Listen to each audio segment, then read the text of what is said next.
Our final speaker is the very Reverend Govender, the Dean of Manchester Cathedral. Rogers was born in Durban, South Africa.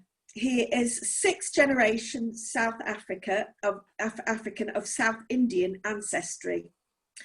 Rogers was ordained deacon in 1985 and priest in 1986 and graduated from the University of Natal with a Bachelor of Theology degree. He emigrated to the UK in 2002 after 15 years of service in the Diocese of Natal. On arrival in the UK, he became priest of Christ Church in West Didsbury, and in 2006 he was appointed Dean of Manchester Cathedral. And I remember that quite well. It doesn't seem 14 years ago. At that very time he was appointed Dean, he was England's first Black Cathedral Dean and the third most senior Black or Asian churchman in the Church of England. He heads the Challenging Hate Forum, and he was awarded an MBE for his excellent work with the Cathedral and also interfaith work in 2019. And something that Rogers has in common with me and June and Amin, and I've been on a few breaks with Amin and June, of course, Tahara, Kesra, and then last year I went with Rogers and a big group, Anne is also there. We went to Auschwitz, and Rogers and Rabbi Warren Elf led that tour. So without any further ado, Rogers Govender. Thank you very much, Heather, for your warm welcome, and lovely to see everybody. Just one correction, I came to the United Kingdom in 2000 and not 2002, so I'm about to celebrate my 20th anniversary of being in this country.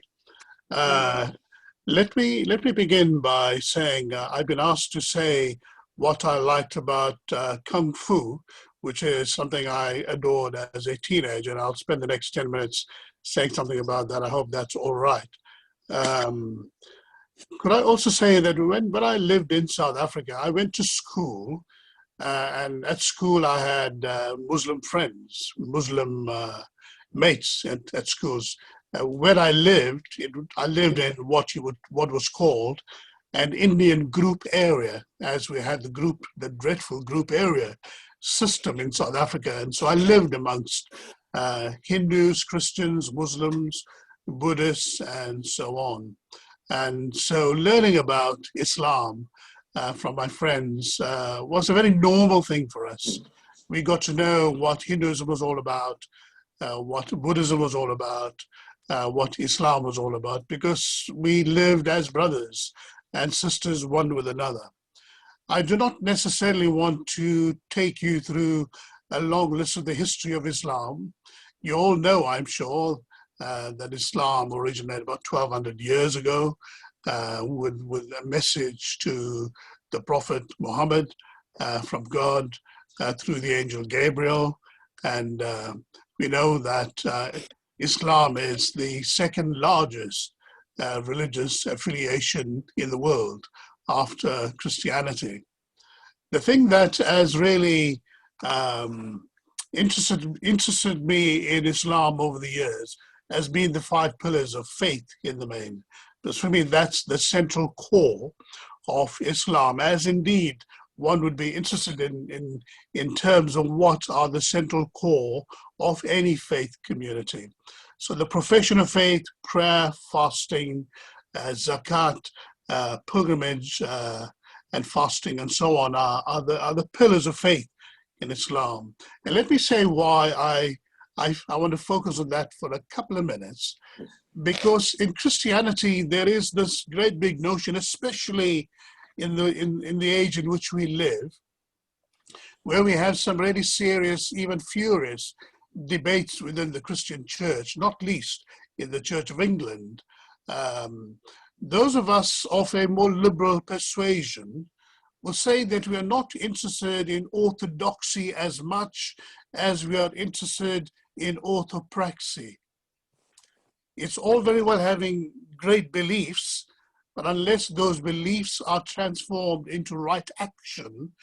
And for me, my great interest in religion, and I, as you'd imagine, like many of you, if not all of you, I'm a student of religion. I'm interested in people, and religion is about people, and so I'm interested in religion. I'm interested in the transformative side of religion. How can religion add value to the world in which we live and make a difference for good, for the common good? And that's what I've always tried to practice in my own life and ministry, and which is what I seek to do even now. And so the 5 pillars make up that central core of what Islam is all about. Let me say a few things about what I love about Islam. I love the inclusivity that one finds in Islam. To outsiders, it may not seem like it's a very inclusive religion. I think it is. It's from my own experience and knowledge. In any one mosque, you will find people from all over the world in that mosque. You'll find people of different races in that mosque, and different ethnicities, even different nationalities. Although we know that, like the church and even in Judaism, people tend to veer to their nationality, a mosque for this group and that group and so on. But there is great diversity in Islam, in its practice, in its living out of its faith, and I find that very attractive. I obviously, as somebody who works in a cathedral and has done for the last 15 years and even before that, I have a great interest in architecture. So I love Islamic architecture and design and art. I've been watching with great interest the golden dome that's emerging on the new mosque in Cheetham Hill, not very far from where I live. It's great. I was driving past the other day, and it was lovely to see that golden dome appearing on the top. For me, that is such a beautiful symbol of Islam in the community, in the same way that church spires are reminders of God's presence in the world, in the Christian faith. I work, as you would imagine, with a number of Muslim friends and colleagues here in Manchester. I'm always impressed by their willingness to work with those of us who are from different faiths, or dare I say no faith.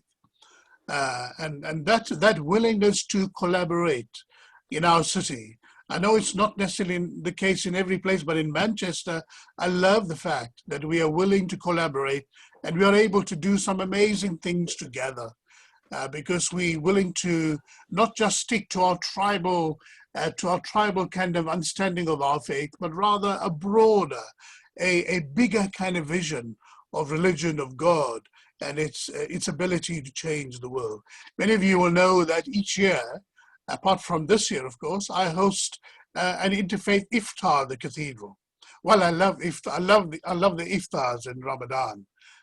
Never mind the great food. The food is always amazing. Who can't love the food that we share during all the wonderful iftars? But the one that excites me most is the interfaith iftar for young people that I host at the cathedral, because it brings young people together of different religions and ethnicities. It's a very diverse experience. And we are working together to promote the leadership development of young people in the city. How great is that? It's a unique thing to happen. And it's lovely that my Muslim brothers and sisters are able to see Ramadan as a time to promote that diversity, to promote young people's development, and to build it around a very important ritual and ceremonial experience during Ramadan. And that is something that I'm very committed to and will continue to do in the years to come. I've also been very impressed by the welcome that we receive from our Muslim brothers and sisters. Ever since 9/11, of course, mosques have been very good about opening up their doors, far more than they perhaps have done in the past, and welcome people of all faiths to come and hear about their faith, which until then in this country or in this city had remained a little bit of a mystery to many people. And people were free and were welcomed and invited to come in and hear about their faith and go on a tour, share some good food, build friendships. I think the Muslim community has been amazing in ensuring that terrible events like 9/11 and ever since are not reasons why they should close their doors even more and become more insular. If anything, they become outward looking far more. And we have a greater knowledge, and we have greater friendships that we've built with our Muslim brothers and sisters as a result of that. Who will not love Rumi? I mean, great philosopher. I love reading his stuff. I quote his material from time to time. A great Muslim philosopher, and we love his writings. And people like Rumi add great value to the world in our thinking, in our acting, in our living together in harmony and with wisdom. And so I thank God for Rumi. What is really good is that very often I found myself speaking with Muslim colleagues, especially during Ramadan, and the five prayer times during the day is taken very seriously. What is really good, of course, is that if you on the move with work, you can pray at any mosque. Well, of course, you can do that in other religions as well, but it is something that stands out for me in the Muslim faith, and I want to say how good that is. The care for the poor through the zakat and during Ramadan, but throughout the year, through organizations like the Islamic Relief Society, for instance, is a very important aspect to the Muslim faith. And it's about feeding the hungry. It's about caring for those who are homeless. And it's very important to me in my faith as a Christian. It's something I believe in very strongly. I support and work with as well. And that's very important. It's great to see that that as Muslims and Jews, we can share in that aspect as well. Could I also say that we all are aware of the incredible solidarity that Muslims have one with another around the world. You can be a Middle Eastern Muslim or a Pakistani Muslim or an Indian Muslim. Wherever you are, you're brothers and sisters in God. And there's an incredible solidarity when Muslim issues and so on come up, where there's great support for one another. I think others of us can learn a lot from that aspect of solidarity that we see in the Muslim faith. I want to say a quick word about the Sufis. I've had a number of Sufi groups at the Cathedral over the years. Just the other day, just last night actually, I was on a Brahma Kumari panel speaking with the chaplain of Eton College, Monawa, who's an imam there, a chaplain there. What a humble, godly man he is. I was very privileged to be speaking with him on the panel. I've met him before, and I've been to an event where he has spoken before. But also the Sufis bring this incredible mysticism, and their dancing is something else. I mean, you will all know that.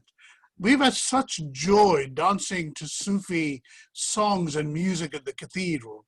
It's been one of the highlights of some of our interfaith events that we've had, and I'm just so glad that the Sufis bring to Islam, and not just to Islam, but to the rest of us, such incredible joy and fun and happiness through their dancing and their culture. Lastly, let me say, the mere fact that Islam recognizes Jesus, even though Islam recognizes Jesus as a prophet, that gladdens my heart because of the respect, the enormous respect that the prophet pays to Jesus. For us, of course, as Christians, Jesus is our Lord and our Savior and our God.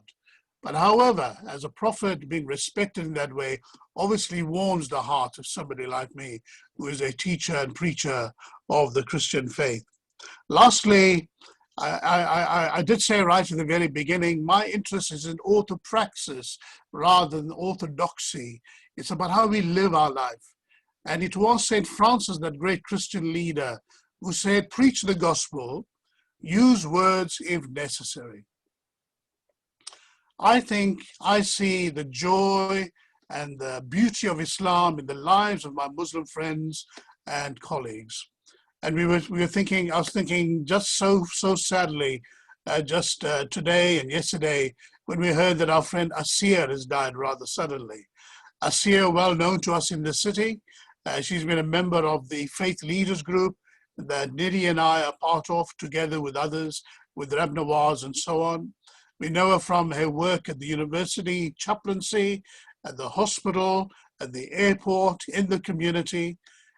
Somebody like Asir embodies what Islam is all about, and it's great to see it in a woman, in a female Muslim colleague and friend, and that's how we see the beauty of Islam.